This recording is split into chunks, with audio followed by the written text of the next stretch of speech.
Olá, tudo bem com você? Seja bem-vinda, seja bem-vindo à nossa primeira aula de matemática deste ano. Meu nome é Alex Duarte e está conosco Daniel Costa, intérprete de Libras. Muito bem, hoje é uma aula de apresentação, então hoje não teremos matéria, mas eu vou apresentar o que nós vamos fazer no primeiro bimestre. E eu vou começar apresentando a equipe de matemática. Nós temos a professora Eliana Demarques, que continua conosco. Nós temos o professor Lucas Calazans, que também continua. Nós temos o professor Expedito Pires e eu na equipe de matemática. Ok? E o que essa equipe faz? Bom, a gente elabora o PET, que é o Plano de Estudo Tutorado. A gente elabora e apresenta estas aulas. E eu quero aproveitar o momento para agradecer à Secretaria de Estado de Educação, agradecer à Rede Minas, agradecer à Escola de Formação e agradecer à minha esposa que me ajudou a pintar este pi na camisa. A gente também faz o Tira Dúvidas para você, a sua participação é muito importante. E outras atividades do trabalho no regime especial de atividades não presenciais, o REAMP. Bom, eu gostaria também de pedir licença para me apresentar. Meu nome completo é Alexandre Duarte Washington. Eu comecei me formando em Ciência da Computação em 1993 pelo UFMG. Depois disso eu fiz Matemática. Depois disso fiz uma pós-graduação em Matemática. E depois disso um mestrado em Matemática, no qual eu trabalhei com álgebra e com algoritmos. Bom, eu comecei trabalhando como professor universitário em 97, até há pouco tempo atrás. Professor do ensino médio na Escola Estadual Marício Murgel, em Belo Horizonte, continuo lá. E professor aqui no REAMP, desde o ano passado. Bom, e agora vem uma discussão que vale para o ano todo, né? Vale no geral. O que é matemática? O que é realmente aprender matemática?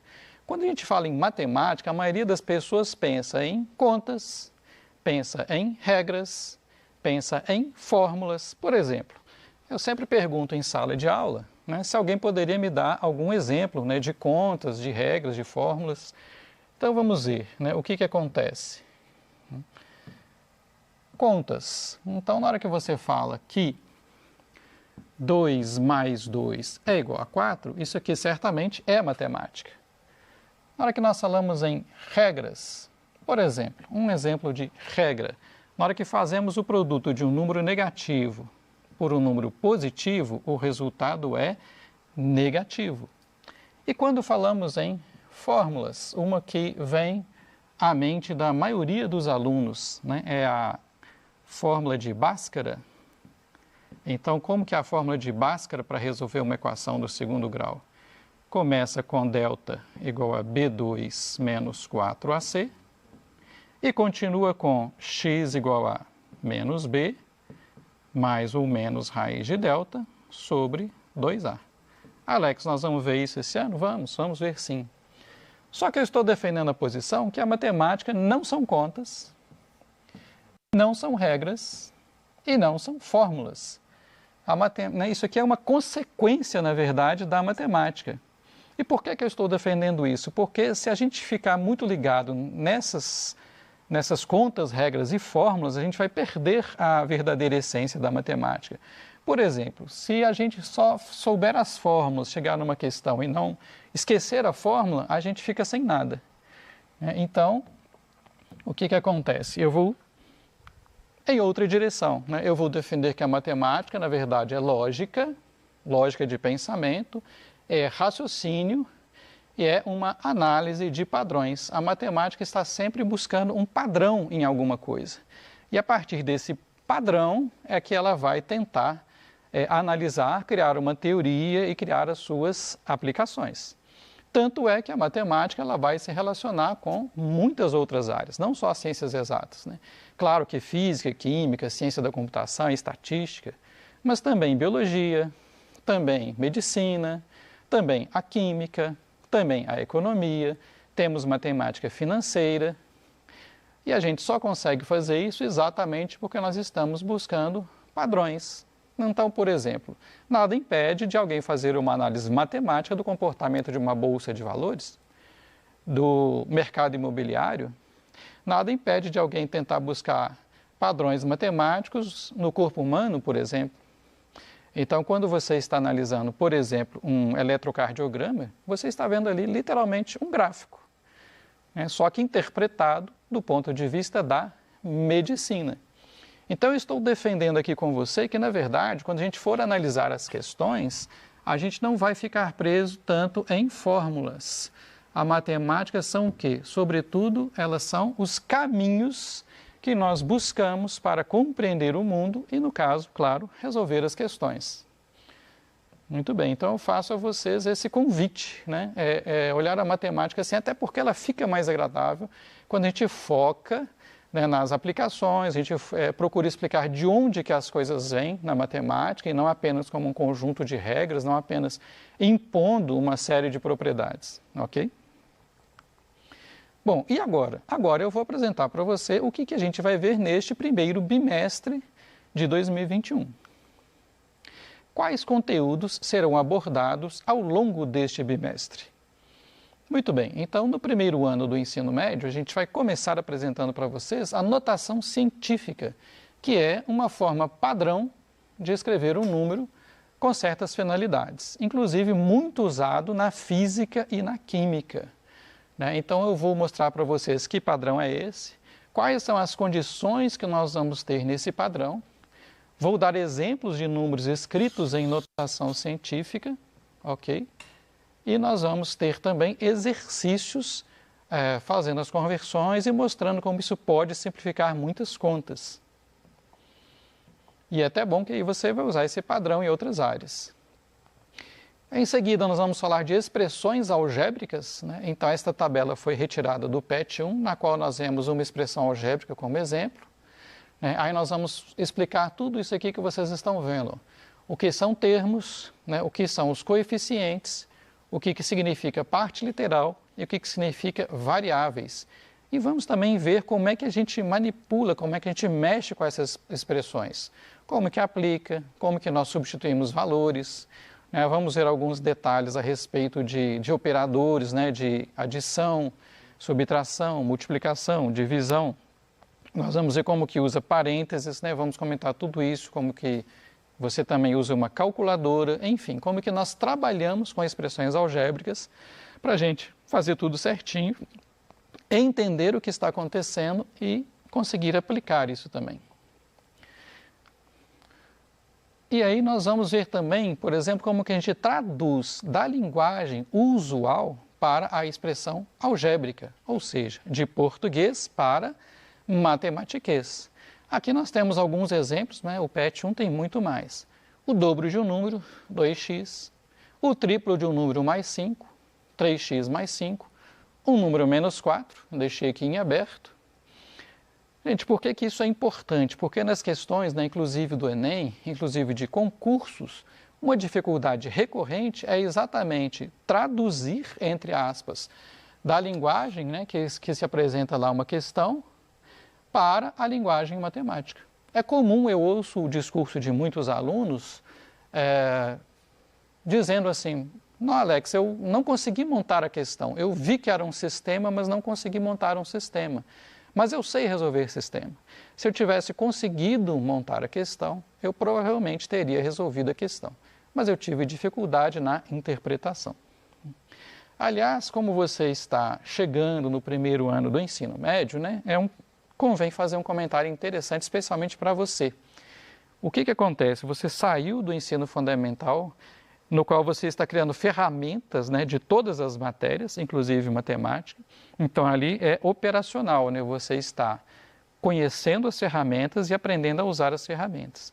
O que muda no ensino médio? O ensino médio é o seu, vamos dizer assim, a sua cultura geral, de matemática, de biologia, de história. Então, aqui fica mais interessante no sentido de que você fica menos restrito. Você começa a analisar, enxergar questões do mundo real do ponto de vista da matemática. E aí nós vamos juntos, né, explorar como que a matemática cria teorias e oferece soluções para esses problemas. Ela nos mostra como atacar vários problemas, como interpretar, para a gente não ter que reinventar a roda. Então, na verdade, né, a matemática muitas vezes não aparece, ela fica oculta, mas ela está escondida por trás de toda a tecnologia que existe. Outra coisa que nós vamos fazer é o famoso teorema de Pitágoras. Então, temos aqui um triângulo retângulo, o lado oposto ao ângulo reto é a hipotenusa, os outros dois lados são catetos. E nós temos aqui a fórmula do teorema de Pitágoras.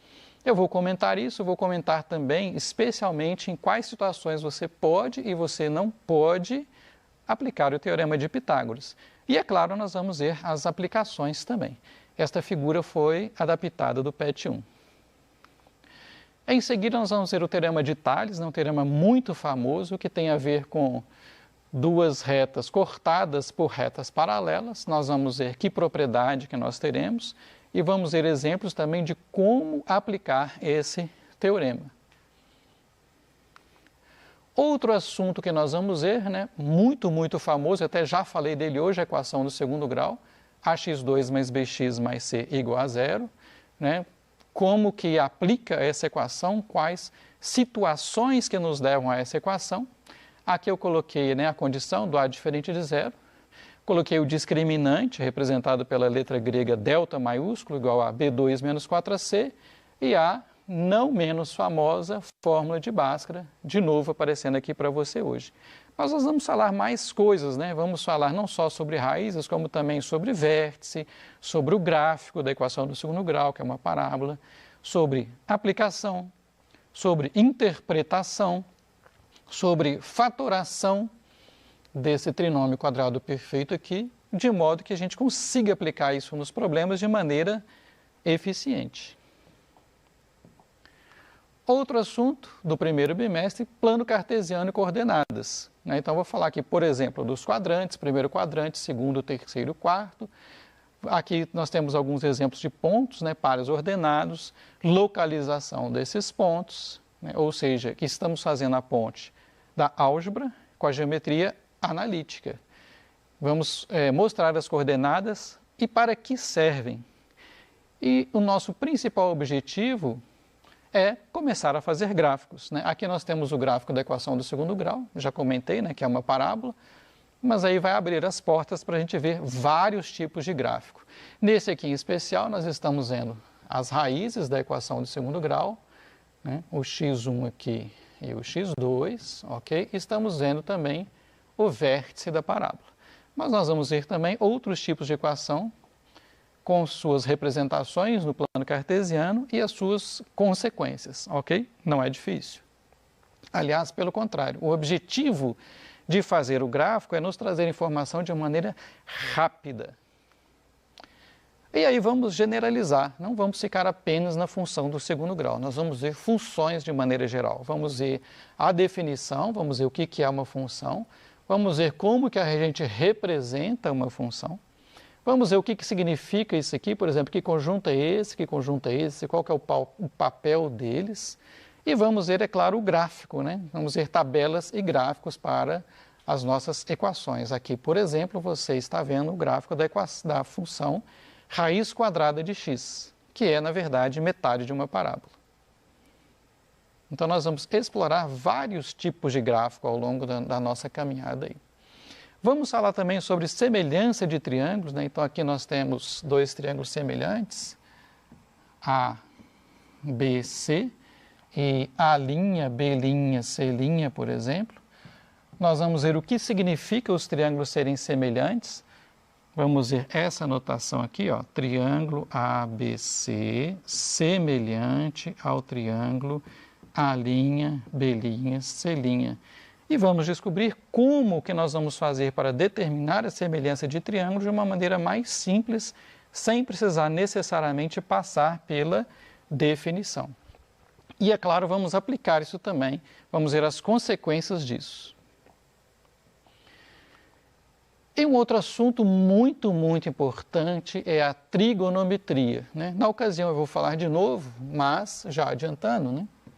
Tri significa 3, gono significa ângulo, ok?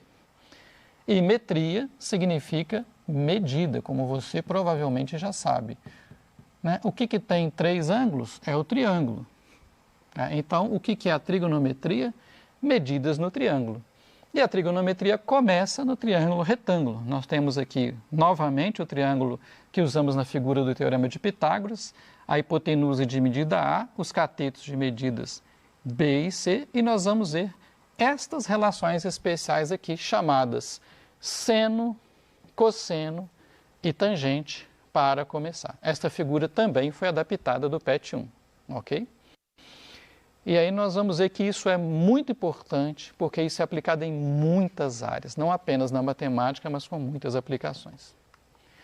Então aqui nós temos o geral do primeiro bimestre. Tá? Hoje é aula de apresentação, depois nós temos uma aula de notação e expressões, teorema de Pitágoras, etc., o que nós já falamos hoje. Né? Essa sequência aqui é a nossa previsão para o primeiro bimestre.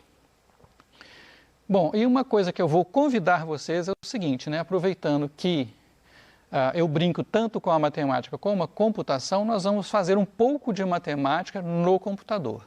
E para isso eu vou apresentar para vocês alguns elementos de uma linguagem de programação chamada Python. Ela funciona no seu celular, ela funciona no seu computador, ela funciona online. E eu aqui estou dizendo que existem muitos cursos gratuitos da linguagem de programação Python, diversos em português. Eu procurei essa semana, né? Na busca dessa semana, só nessa busca eu achei 35 cursos gratuitos. E por que nós vamos fazer isso? Porque ela vai funcionar para nós como um laboratório de matemática. Então aqui, por exemplo, né, esse exemplo aqui é o exemplo de você usar o computador para resolver uma equação do segundo grau. Né? Então aqui o computador está escrevendo na tela o que ele vai fazer, as soluções reais, informando o usuário qual equação que ele está resolvendo, pedindo os valores dos coeficientes A, B e C da equação do segundo grau. Olha que bonitinho, calculando o delta aqui. O delta B ao quadrado menos 4AC. Se o delta for negativo, ele vai escrever na tela, não há raízes reais.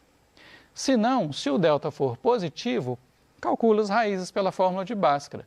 x1 igual a menos b mais raiz de delta sobre 2a e x2 igual a menos b menos raiz de delta sobre 2a. E imprime isso na tela do celular ou do computador. Se não, se o delta não é negativo e não é positivo, ele só pode ser igual a zero. A única raiz é menos b sobre 2a. E vai escrever isso também na tela. Então, vamos fazer esse tipo de experiência. Né? É um convite. Então, aqui, por exemplo, eu testei a equação do segundo grau com A igual a 1, B igual a menos 4, C igual a 5, ou seja, x ao quadrado menos 4x mais 5 igual a zero. O delta deu negativo, não há raízes reais. Aqui eu testei com A igual a 1, B igual a menos 4 e C igual a 3, achou a raiz 3 e a raiz 1. E aí, em seguida eu fiz um teste com o A igual a 1, o B igual a menos 4, o C igual a 4, o delta deu igual a zero, só existe uma raiz, que é a raiz x1 igual a x2, que é igual a 2. Então, em muitas aulas, eu vou fazer esse laboratório junto com você, te convidando a usar o computador como uma ferramenta a mais no aprendizado da matemática. Inclusive, o programa faz o gráfico. Eu não mostrei para você, mas ele pode fazer o gráfico. Ok? Para finalizar, a sua participação é muito importante. Aqui nós temos uma folha do Tirar Dúvidas, em que o aluno fez a sua participação da Escola Estadual Professor Gastão Vale em Bocaiúva. É só um exemplo para convidar vocês todos a sempre participar conosco do Tirar Dúvidas. Você é a alma do que nós fazemos aqui. Então, por favor, participe. Muito obrigado mesmo, sejam todos muito bem-vindos mais uma vez e até a próxima aula.